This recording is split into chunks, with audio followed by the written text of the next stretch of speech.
Graduate हैं, MA हैं, PhD हैं, सीए हैं, इंजीनियरिंग हैं, डॉक्टर हैं। राजनीति में धोबी समाज का कहीं कोई नामो निशान नहीं है। जैसे जैसे बिहार की राजनीति में पासवान मजबूत होते हैं वैसे वैसे धोबी समाज का पतन होता है। उसके ऊपर कई बार संसद में सवाल भी उठे हैं। 1931 का भी अगर आप जनगणना देखेंगे, लेकिन 2004 में एक बार फिर से खेल होता है। विधानसभा क्षेत्र में भी जहां जहां ये जीतते थे वहां पे खत्म किया गया। धीरे धीरे अब कांग्रेस इनको टिकट देने से बच रही थी, उसके पीछे कारण था। और ये लगातार जितने भी हैं आपको सब के सब कांग्रेस के आपको दिखेगा। सबसे बढ़िया परफॉर्मेंस धोबी समाज का अभी तक का 95 का चुनाव। पूरे हिंदुस्तान में एससी नहीं होते हैं ये। आरजेडी से 3 जीतते हैं, जेडीयू से 1 जीतते हैं, बीजेपी से भी जीतते हैं। जैसे जैसे लालू यादव का डाउनफॉल हुआ, इनका भी डाउनफॉल हुआ। कुछ जिलों में इनको एससी का दिया गया है और कुछ जिलों में इनको ओबीसी का जगह दिया गया है, जबकि यादव में ये मात्र 0.82% है, पासी में ये 0.90% है, पासवान में 0.45% है, और जो दूसरा लड़का था वो इसी धोबी समाज से था। तो ये जो इतिहास है ये पिछले 100 सालों का संघर्ष का इतिहास है।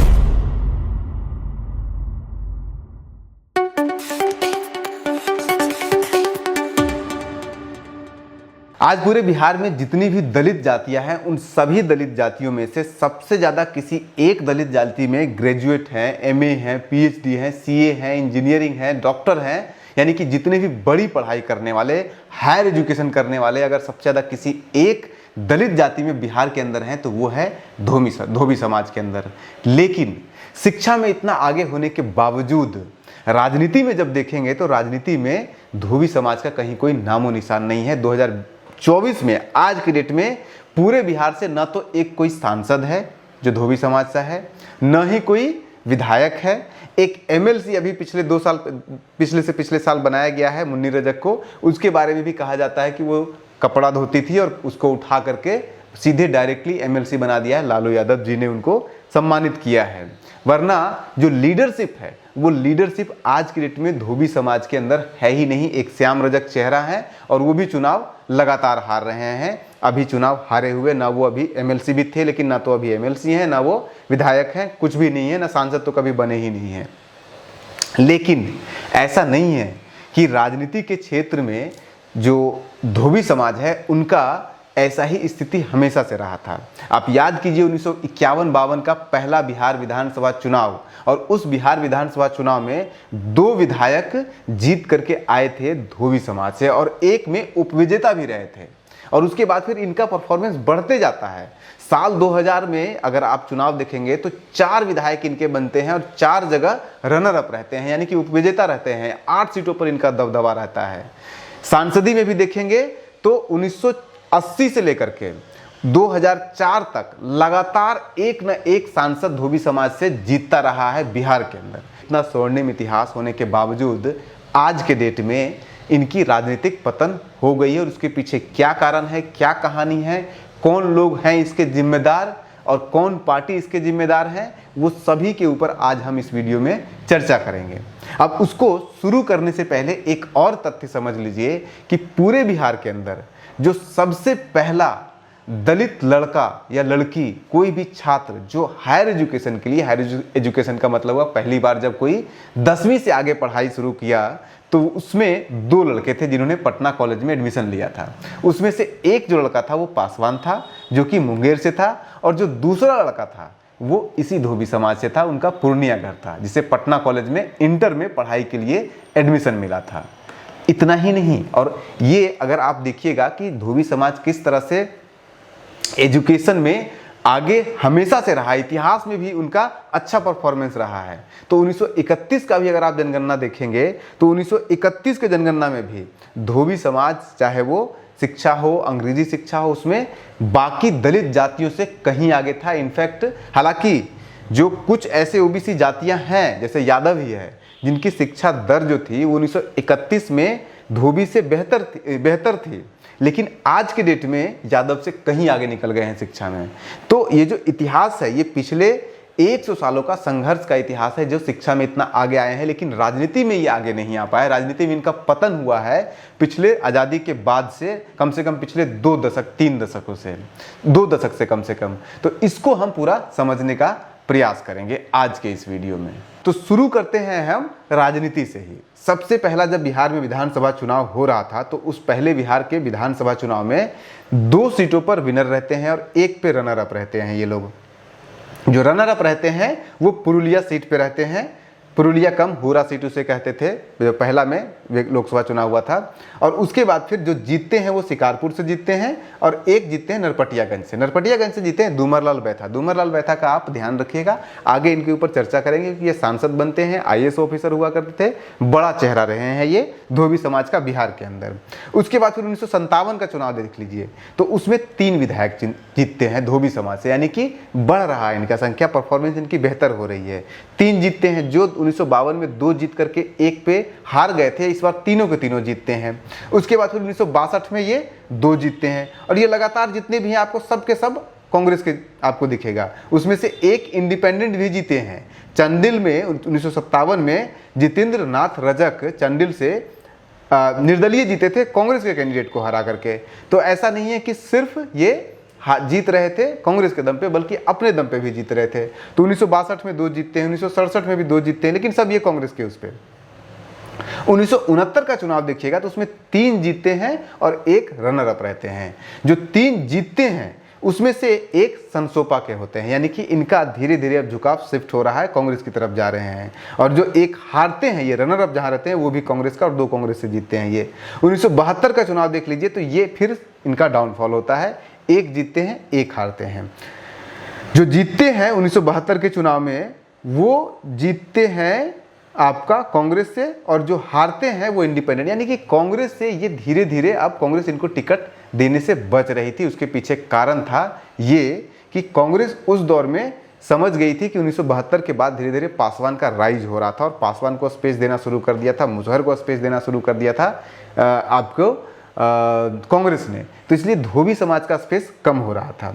1977 का चुनाव देख लीजिएगा तो 1970 के चुनाव में सिर्फ 1 जीतते हैं और उस जो जीतते हैं वहाँ पे बगहा जो विधानसभा क्षेत्र था वहाँ पे 1 जीतते हैं और उसमें से जीतने वाले भी यही होते हैं, बैथा समाज के ही होते हैं, पासी धोबी समाज के, और हारने वाले भी वही होते हैं। 1980 के चुनाव में फिर से ये 1 जीतते हैं 1 हारते हैं। लेकिन 1980 का देखिए अब ये शिफ्ट ले रहे हैं, कांग्रेस से शिफ्ट इनका हो रहा है। तो CPI से 1 जीतते हैं तुलसी रजक और 1 कांग्रेस आई से जीतते हैं। कांग्रेस से इनका मुंह भंग रहा हो रहा है, साफ साफ आपको दिखेगा। 1985 के चुनाव में, चूंकि 85 का चुनाव जो होता वो कांग्रेस की लहर में लड़ा गया था, तो कांग्रेस से ये दोनों जीतते हैं, कांग्रेस से 2 लड़ते हैं, 1 जीतते हैं 1 हारते हैं। यानी कि ये जो ट्रांजिशन फेज है, जब ये कांग्रेस से शिफ्ट होकर के जा रहे हैं कुछ और पार्टी में, CPI में कुछ जा रहे हैं, कुछ संसोपा में जा रहे हैं, कुछ कहीं और जा रहे हैं, तो वहां पे इनको प्रॉब्लम हो रही है शिफ्ट करने में, ट्रांजिशन फेज में। 90 में फिर से ये 2 जगह पे ये रनर अप रहते हैं, 1 भी नहीं जीतते हैं और ये हर ट्रांजिशन का फाइनल फेज है जब लालू यादव इमर्ज कर जाते हैं। अब जब लालू यादव इमर्ज करते हैं 1990 के बाद, तो लालू यादव इस कम्युनिटी को सबसे ज़्यादा स्पेस देती है और उसका आपको साफ साफ असर दिखेगा कि जो पहली बार लालू यादव अपने दम पे, अपने पूरे दमखम के साथ बिहार विधानसभा में चुनाव लड़ते हैं वो 1995 का था। और 1995 के लोकसभा चुनाव में 3 जीतते हैं धोबी समाज के, 2 रनर अप रहते हैं और 1 बाई इलेक्शन लड़ते हैं, यानी कि 4 जीतते हैं और 2 रनर अप रहते हैं। सबसे बढ़िया परफॉर्मेंस धोबी समाज का अभी तक का 95 का चुनाव। इसके बाद नेक्स्ट चुनाव अगर आप देख लीजिएगा, अच्छा हाँ, 95 के चुनाव में भी अगर आप देखिएगा तो सारे के सारे जो जीतने वाले हैं वो सब जनता दल से जीतने वाले हैं। जो जीते थे 1 बीजेपी से और बाकी जनता दल से, यानी कि ट्रांजिशन इनका हो चुका था। जनता दल मतलब कि लालू यादव जी की पार्टी। उसके बाद फिर आप 2000 का चुनाव देख लीजिए। 2000 के चुनाव में भी इनका अभी तक का सबसे, धोबी समाज का सबसे बढ़िया परफॉर्मेंस रहता है। 4 जीतते हैं और 4 पर रनर अप रहते हैं। इससे बढ़िया परफॉर्मेंस धोबी समाज का कभी नहीं दिखेगा आपको, ये बेस्ट परफॉर्मेंस है। जब और उसमें भी RJD से आपके जीतते हैं, JDU से भी जीतते हैं, RJD से 3 जीतते हैं, JDU से 1 जीतते हैं, बीजेपी से भी जीतते हैं, 1 झारखंड मुक्ति मोर्चा से जीतते हैं, 2 बीजेपी से होता है। यानी कि जीत रहे हैं, लेकिन कांग्रेस कंप्लीटली साफ हो चुकी है, बिहार में भी साफ हो रही है और धोबी समाज से भी साफ हो रही है। लेकिन उसके बाद फिर आता है 2005 का चुनाव। 2005 के चुनाव में चूंकि ये आरजेडी के साथ थे तो 2005 में इनका परफॉर्मेंस खराब हो जाता है। फरवरी का जो चुनाव होता है तो उसमें ये 2 जीतते हैं, 1 हारते हैं। उसके बाद जब अक्टूबर का चुनाव होता है 2005 का, तो उसमें ये 3 वे रनर अप रहते हैं और मात्र 1 जीतते हैं। यानी कि जैसे जैसे लालू यादव का डाउनफॉल हुआ, इनका भी डाउनफॉल हुआ। अब उसके बाद फिर आता है 2010 का चुनाव। 2010 के चुनाव में ये ट्रांजिशन लेते हैं, ये बीजेपी और उसमें जाते हैं, तो एक बीजेपी से और एक जेडीयू से इनका विधायक चुन करके जाते हैं। फिर उसके बाद फिर आपका 2015 का चुनाव आता है, तो 2015 के चुनाव में जेडीयू से एक इनका जीतता है और हारने वाले में जो होते हैं ये रनर अप जहाँ पे रहते हैं वो रहते हैं आरजेडी से, ये बीजेपी से नहीं जीत पाते हैं। यानी कि जब जब ट्रांजिशन हुआ है, इन्होंने शिफ्ट किया एक पार्टी से दूसरे पार्टी के तरफ, तब तब इनकी हालत खराब हुई है। और अभी जो फेज चल रहा है इनका, ट्रांजिशन वाला ही फेज चल रहा है, क्योंकि ये फिर से अब वापस जाना चाह रहे हैं आरजेडी में। उसका साफ साफ असर दिख रहा है कि आज के डेट में 2020 के बाद 2024 के बीच में 2 सबसे बड़े पासी धोबी समाज के जो नेता हैं उसमें से एक श्याम रजक है और एक मुन्नी रजक है, और दोनों के दोनों आरजेडी में हैं।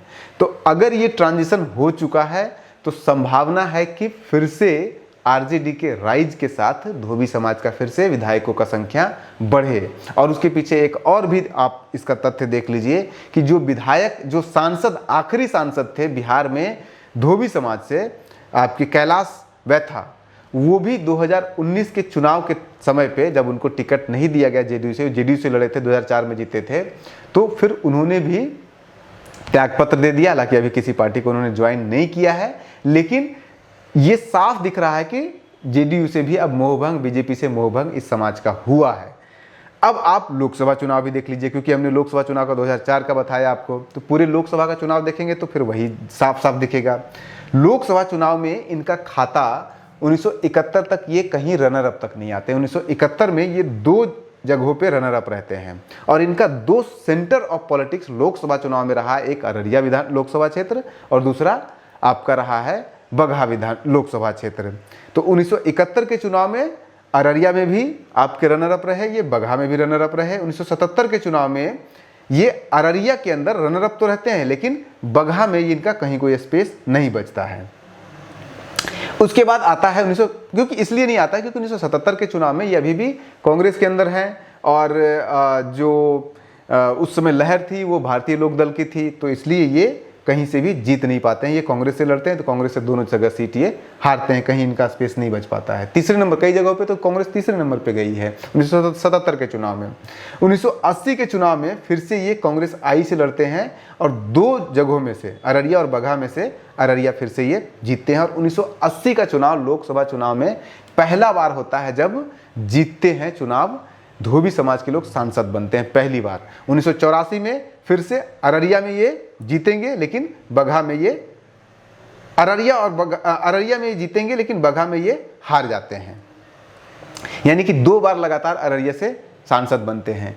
अब 1989 का जब चुनाव आता है, और इसलिए बनने क्योंकि ये कांग्रेस है, और कांग्रेस का लहर था 1980 के चुनाव में भी, 1984 के चुनाव में भी। लेकिन 89 के चुनाव में जब कांग्रेस की लहर खराब हो जाती है तो बगहा सीट से महेंद्र बैथा जो है वो जीतते हैं, लेकिन जो कांग्रेस से लड़ते हैं अररिया से, वो डूमर लाल बैथा जो 2 बार लगातार सांसद रह चुके थे 80 और 84 में, वो चुनाव हार जाते हैं क्योंकि कांग्रेस की लहर नहीं थी 1989 के चुनाव में। तो जो 1980 और 84 में जीता, धोबी समाज के सांसद बने अररिया लोकसभा क्षेत्र से, उसके बाद फिर 89 में एक ही बनते हैं, लेकिन वो बन जाते हैं अब जाकर के बगहा से। इस तरह से आप देखिएगा कि धोबी समाज का जो 1980 में सफर शुरू हुआ सांसद का भेजने का, एक सांसद हर लोकसभा क्षेत्र में, हर लोकसभा चुनाव में जीतते हैं 1980 से लेकर के 2004 तक। तो 1989 में जो ये जीतते हैं महेंद्र बैथा, उसके बाद लगातार वो 5 बार जीतते हैं। 1999 तक लगातार वो चुनाव जीतते हैं, और हमेशा जो है वो जीतते हैं इस पे समता पार्टी पे जीतते हैं या जनता दल पे जीतते हैं, यानी कि कांग्रेस के विरोध में खड़ा होकर के जीतते हैं। जो कांग्रेस के लीडर थे डूमर लाल, वो खत्म हो जाती है उनकी राजनीति, जैसे जैसे बिहार में राजनीति में पतन होता है कांग्रेस का। उसके बाद फिर जेडीयू का दौर आता है, तो 2004 में कैलाश बैठा जीतते हैं, लेकिन 2004 में एक बार फिर से खेल होता है। 2008 में जब परिसीमन होता है तो 8 के परिसीमन में इस लोकसभा क्षेत्र को, दोनों लोकसभा क्षेत्र को, बगहा को भी खत्म कर दिया जाता है। बगहा जैसा आज के डेट में कोई लोकसभा क्षेत्र है ही नहीं, एग्जिस्ट ही नहीं करता है, उसको काट छाट करके अब बना दिया गया है, उधर सीतामढ़ी और वो सब बना दिया गया। बगहा का अब कोई एग्जिस्टेंस ही नहीं है। दूसरी तरफ अररिया जो सुरक्षित सीट हुआ करती थी, आज की डेट में अब सुरक्षित नहीं बची है। तो दोनों लोकसभा क्षेत्रों में इनकी राजनीति को खत्म कर दिया गया है, पासी समाज की राजनीति को खत्म कर दिया गया है। और अगर आप देखेंगे तो जितने भी लोकसभा विधानसभा चुनाव पासी समाज धोबी समाज के लोग जीत रहे थे वो इन्हीं दो क्षेत्रों से जीत रहे थे, और इन दोनों क्षेत्रों को खत्म किया गया है। विधानसभा क्षेत्र में भी जहां जहां ये जीतते थे वहां पे खत्म किया गया है, और वो भी मैं आपको एक एक करके बताऊंगा जब हम लीडर का प्रोफाइल बताएंगे। लेकिन उससे पहले ये जान लीजिए कि जो इनका स्टेटस SC दिया गया है वो पूरे हिंदुस्तान में SC नहीं होते हैं। ये केंद्र सरकार का जो लिस्ट होता है SC ST OBC का, उसमें इनको SC नहीं OBC में जगह दिया गया है। अलग अलग राज्यों में इनको, ज़्यादातर राज्यों में OBC का स्टेटस दिया गया है। कुछ ऐसे राज्य हैं बिहार के, हिंदुस्तान के अंदर, जहाँ पे कुछ जिलों में इनको SC का दिया गया है और कुछ जिलों में इनको OBC का जगह दिया गया है, धोबी समाज को। जैसे बिहार में तो हर जगह पूरा जो है वो OBC है, लेकिन राजस्थान चले जाइए, मध्य प्रदेश चले जाइए, मध्य प्रदेश का 3 जिला सिर्फ है जहाँ पे कि इनको दिया गया है SC स्टेटस, और बाकी सभी जिलों में इनको OBC माना गया है। और वो 3 जिलों जहाँ पे इनके स्टेटस दिया गया है, और इस संबंध में यानी कि ऐसा क्यों हो रहा है कि एक जगह पे इनको दिया जा रहा है SC का स्टेटस, एक ही राज्य में, एक ही जिले में, उसके ऊपर कई बार संसद में सवाल भी उठे हैं। उदाहरण के लिए मंदसौर के जो सांसद हैं सुधीर कुमार गुप्ता, उन्होंने 16 मार्च 2017 को एक बार सवाल उठाया था कि ऐसा क्यों है कि मध्य प्रदेश के 3 जिलों में इनको SC का स्टेटस दिया गया, बाकी में OBC का स्टेटस दिया गया है। इसी तरह से जो हिंदुत्व की सबसे बड़ी लीडर आज के डेट में मानी जाती है प्रज्ञा ठाकुर, उन्होंने 16 दिसंबर 2022 को भी संसद में यही सवाल उठाया था। उसके बाद फिर आंध्र प्रदेश में भी आपके GVL नरसिम्हा राव हैं, उन्होंने 9 अगस्त 2023 को यही सवाल पूछा था, और उन्होंने ये भी पूछा केंद्र सरकार से कि OBC लिस्ट में इन्हें क्यों रखा गया है, आखिर क्या कारण है। धोबी को बिहार के अलावा जो आसाम है, हिमाचल है, झारखंड है, मध्य प्रदेश है, और मध्य प्रदेश का 3 जिला जो भोपाल है आपका, उसके बाद फिर सहरा एक जिला है और एक रायसेन जिला, इन 3 जिला में इनको रखा गया SC में, बाकी सब में OBC में रखा गया है। इसके अलावा फिर मणिपुर है, मेघालय है, मिजोरम है, आपका उड़ीसा है, त्रिपुरा है, उत्तर प्रदेश है, उत्तराखंड है, और पश्चिम बंगाल, दिल्ली, इन सब राज्यों में इनको SC का स्टेटस दिया गया है, और इसके अलावा बाकी सभी राज्यों में इनको OBC का स्टेटस दिया गया है। इन राज्यों में से भी जैसा मैंने बताया था कि कुछ राज्य ऐसे हैं जैसे दिल्ली है, पश्चिम बंगाल है, उत्तर प्रदेश है, आपका उत्तराखंड है, राजस्थान है, यहाँ पे धोबी समाज को कुछ जगहों पे, कुछ जिलों में SC का स्टेटस है और कुछ जिलों में OBC का स्टेटस है। यानी कि ये जो गुत्थम गित्थी है ये बहुत कम जगहों पे, बहुत कम राज्यों में है, लेकिन ये अपने आप में एक बड़ा मामला है। और इसके ऊपर आखिर ये ऐसा क्यों, क्योंकि एक ही राज्य के अंदर एक जिले में आप उसको कुछ दे रहे हैं, दूसरे जिले में कुछ और दे रहे हैं, तो ये अपने आप में एक बड़ा सवाल है।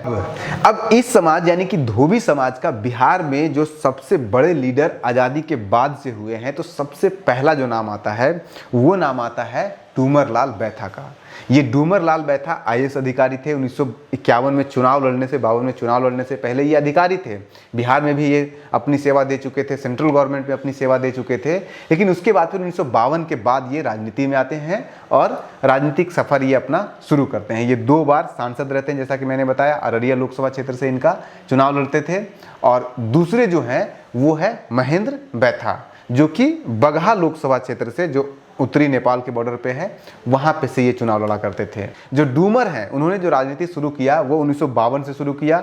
1952 से लेकर के 1972 तक लगातार ये बगहा लोकसभा क्षेत्र जो विधानसभा क्षेत्र है, हालांकि उन्होंने विधानसभा क्षेत्र को बार बार बदला भी है, लेकिन वो लगातार वहाँ पे विधायक बने रहे 1952 से लेकर के 1972 तक है। जैसे कि उदाहरण के लिए ये पहला जब चुनाव लड़ते हैं तो नरपटियागंज से जीतते हैं, दूसरा जब जीतते हैं तो ये फुरबेसगंज से जीतते हैं 1957 में, फिर उसके बाद फिर नरपटियागंज वापस चले जाते हैं 62 में, फिर उसके बाद फिर ये रानीगंज चले जाते हैं 1967 में, फिर उसके बाद फिर 1969 में रानीगंज में ही रहते हैं, और रानीगंज में ज़्यादातर ये जीतते हैं। रानीगंज से फिर रानीगंज से नरसिंह बैथा उसके बाद, क्योंकि ये सांसद बनना शुरू कर जाते हैं 1972 के बाद 77 से।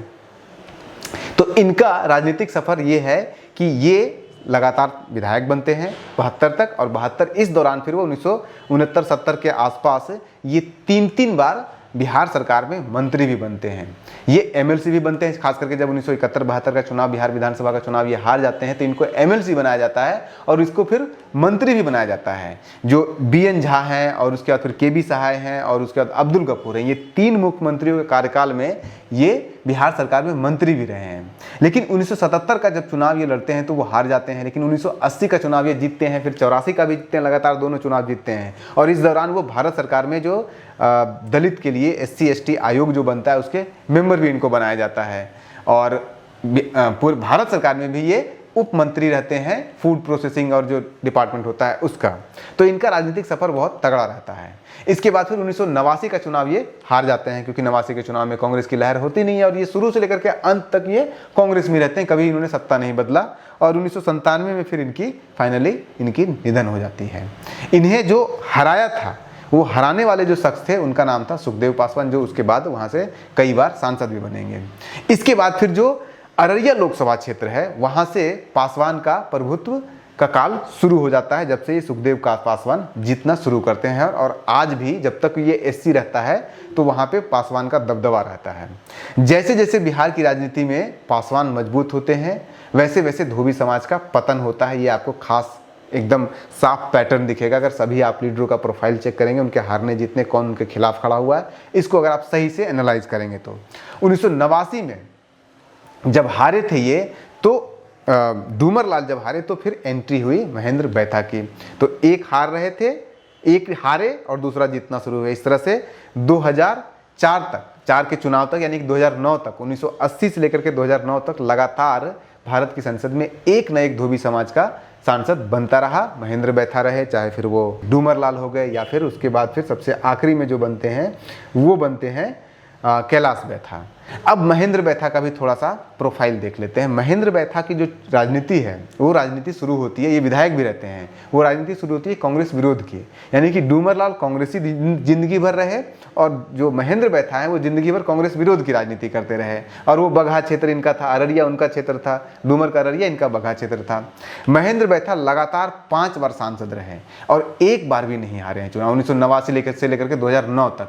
और ये पातेपुर जो विधानसभा क्षेत्र है वहाँ से 3 बार विधायक भी रहे हैं, 1995 में, फरवरी 2005 में और फिर 2010 में भी। और उसके बाद 3 बार ये हारे हैं, 3 बार रहे हैं, 3 बार हारे भी हैं, 5 में और फरवरी में ये हारे हैं। जब साल 2000 में राबड़ी देवी की सरकार थी तो बिहार विधानसभा ये चुनाव नहीं लड़े थे, क्योंकि इस समय वो सांसद थे। ये पहले जनता दल में थे, उसके बाद फिर ये 2005 में ये LJP में गए। 2005 का चुनाव ये LJP से लड़ते हैं, फरवरी वाला जीतते हैं और अक्टूबर वाला ये चुनाव हार जाते हैं। और उसके बाद जब ये हार जाते हैं तो फिर जैसा कि बहुत सारे LJP के लीडर ने उस समय किया था, ये चले जाते हैं फिर उसके बाद उठ करके भाजपा में, और भाजपा से ये जीतते भी हैं। लेकिन उसके बाद फिर इनकी राजनीति खत्म हो जाती है। उसके बाद फिर 2004 में जो विधायक बनते हैं कैलाश बैथा, सांसद 2004 से 9 तक रहते हैं। वो फिर राजनीति में बगहा क्षेत्र में सबसे ज़्यादा प्रबल, सबसे बड़े वो होते हैं। लेकिन बगहा को ख़त्म कर दिया जाता है लोकसभा क्षेत्र 2008 के परिसीमन में। तो फिर से वो बगहा जो सीट है अनारक्षित भी कर दिया जाता है, विधानसभा को अनारक्षित कर दिया जाता है, ख़त्म कर दिया जाता है। तो उसके बाद फिर इनकी भी राजनीति को ख़त्म कर दिया जाता है। उसके बाद फिर ये अभी जब 2019 में अपना JDU से दे रहे थे, इस्तीफा दे रहे थे, तो कह रहे थे कि चलो ठीक है, बगहा को सुरक्षित नहीं रखा गया, उसको ख़त्म कर दिया गया, लेकिन जो विधानसभा है या फिर जो बगल में गोपालगंज लोकसभा क्षेत्र है, वहाँ पे SC रिजर्व है, वहाँ पे भी धोबी समाज का अच्छा खासा पॉपुलेशन है, तो वहाँ से दीजिए। लेकिन इनको जब नहीं मिला तो इन्होंने रिजाइन कर दिया। अब 2009 के चुनाव में एक धोबी समाज का कैंडिडेट लोकसभा चुनाव लड़ते हैं, लेकिन वो श्याम रजक थे, लेकिन वो हार जाते हैं उस चुनाव को। लेकिन श्याम रजक इस दौर में, इस बीच में कई बार, खास करके जो आपका फुलवारी है पटना का, वो लगातार 5-6 बार विधायक रहते हैं और उसी कारण से वो सबसे बड़ा चेहरा आज की डेट में माने जाते हैं सफल रूप से धोबी समाज के अंदर। अभी मुन्नी रजक को MLC बनाया गया है, लेकिन उनका स्टेटस ये नहीं, क्योंकि वो संघर्ष करके आए हैं और ये इनको मनोनीत किया गया, MLC पहली बार बने हैं ये। वो मंत्री भी रहे, श्याम रजक मंत्री भी रहे, JDU की सरकार में, नीतीश सरकार में भी मंत्री रहे, लालू राबड़ी की सरकार में भी मंत्री रहे।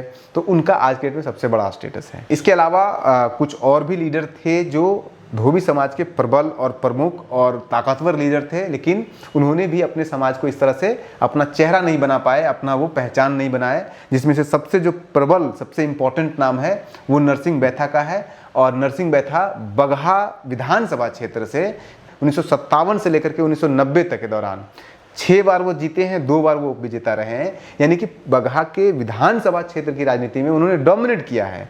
और दूसरी तरफ डोमिनेट किया आपका महेंद्र बैथा ने, लेकिन उसके बावजूद बिहार की राजनीति में धोबी समाज का वो नेतृत्व नहीं कर पाए, पहचान नहीं बनाए, धोबी समाज का जो एग्रेशन है उसको नहीं दिखा पाए। इसी तरह से महेंद्र बैथा भी अपना नहीं दिखा पाए कोई पहचान। इसके अलावा कोई और कुछ और भी छोटे मोटे जो विधायक हैं जो 1 बार 2 बार जीते हैं, उसमें से जो प्रमुख नाम है उसमें से आपका डूमरलाल हो गए, महेंद्र बैथा हो गए, नरसिंह बैथा हो गए, तो हो गए श्याम रजक हो गए। अब देखना ये होगा कि आज के डेट में जो सबसे बड़े 2 चेहरे हैं धोबी समाज से, एक श्याम रजक हैं और एक मुन्नी रजक हैं। अब तो ये देखना होगा कि मुन्नी रजक जो MLC बनी है और श्याम रजक अभी हालांकि कुछ नहीं है, वो आगे आने वाले समय में कितना अपने आप को इस्टेब्लिश कर पाते हैं, चेहरा धोबियों का बन पाते हैं, नहीं बन पाते हैं, एग्रेशन वो ला पाते हैं जिस तरह से पासवान ने लाया है, वो अलग बात होगा, वो समय ही बताएगा। लेकिन ये राजनीति में हमेशा ऐसा नहीं थे। और शिक्षा के क्षेत्र में, बाकी जो क्षेत्र विकास के पैमाने हैं उसमें धोबी समाज के लोग सबसे ज़्यादा आगे हैं, जितने भी बिहार में दलित जातियां हैं। और वो कैसे आगे हैं वो हम आपको बताते हैं, लेकिन राजनीति के क्षेत्र में ये कभी आगे नहीं आ पाए पिछले 2 दशक से। जैसा कि हमने आपको इस वीडियो के शुरू में ही बताया था कि पूरे बिहार में जो बिहार जातिगत जनगणना 2022-23 हुआ है उसमें जितने भी PhD, BA, MA, आपका इंजीनियरिंग, डॉक्टरी, उन सभी में सबसे ज़्यादा अगर किसी का प्रतिनिधित्व है दलित समाज के अंदर तो वो इसी धोबी समाज का है। बिहार जातीय गणना, इसका पूरा थोड़ा सा डिटेल देख लीजिए कि बिहार जातीय गणना 2022-23 के अनुसार बिहार के दलितों में से सबसे ज़्यादा ग्रेजुएट इसी से हैं। और उसमें जो सबसे ज़्यादा ग्रेजुएट हैं उसमें टोटल ग्रेजुएट में से धोबी समाज का जो परसेंटेज है वो 9.46% है, जबकि यादव समाज का मात्र 6.81% है। यादव OBC है और ये दलित हैं, लेकिन यादव से कहीं ज़्यादा ये आगे हैं ग्रेजुएट होने में। और हालांकि इसको अगर आप 1931 से कंपेयर करेंगे तो 1931 में मात्र 0.97% थे धोबी, और यादव जो थे वो थे आपका 0.86%। उसी तरह से अगर आप देखेंगे कि पासवान 4.57 है। अब देखिए पहले नंबर पे जो है वो आपका धोबी है 9.46% है, और दूसरे नंबर पे जो पासवान है वो मात्र 4.57% है, आधा से भी कम उसका है। उसके बाद फिर चमार भी जो है वो 4.39% है।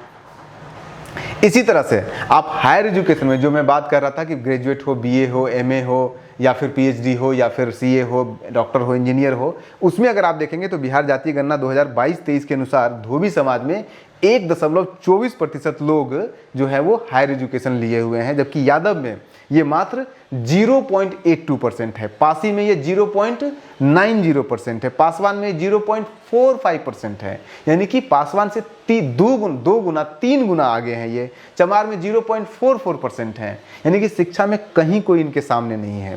लिटरेसी में आप 1931 में देखेंगे तो इनकी इतनी अच्छी स्थिति नहीं थी, लेकिन आज के डेट में ये सबसे आगे आ चुके हैं जितनी भी दलित जातियां हैं। अब अगर शिक्षा में आगे होंगे तो फिर इनका जो सर्विस है, गवर्नमेंट सर्विस है, उसमें भी आगे आएंगे, इनको नौकरियों में आगे आएंगे। और उसका आपको डाटा में साफ साफ दिख रहा है कि बिहार जातिगत जनगणना 2022-23 में जो हुआ है उसके हिसाब से धोबी समाज के अंदर 3.14% लोग जो हैं वो गवर्नमेंट सर्विस कर रहे हैं, जबकि जो भूमिहार हैं, भूमिहार के अंदर कितना है, मात्र 4.99%। बेहतर हैं, लेकिन आप कंपेयर कीजिए कि कहाँ 3.14% धोबी का है, SC का, और 4.99% भूमिहार का है। लेकिन बाकी जातियों से अगर आप कंपेयर करेंगे तो 3.14% है धोबी का, और पासवान का कितना है, जो सबसे ज़्यादा आज के डेट में पावरफुल, अपने आप को सबसे ज़्यादा दबंग कहते हैं कि सबसे ज़्यादा विकसित हैं, तो उनका है मात्र 1.44% है। यादव का कितना है, OBC में है, सबसे ज़्यादा राजनीति में फैले हुए हैं, मुख्यमंत्री सब कुछ इनका बन रहा है, उसके बावजूद कितना है, 1.55% है।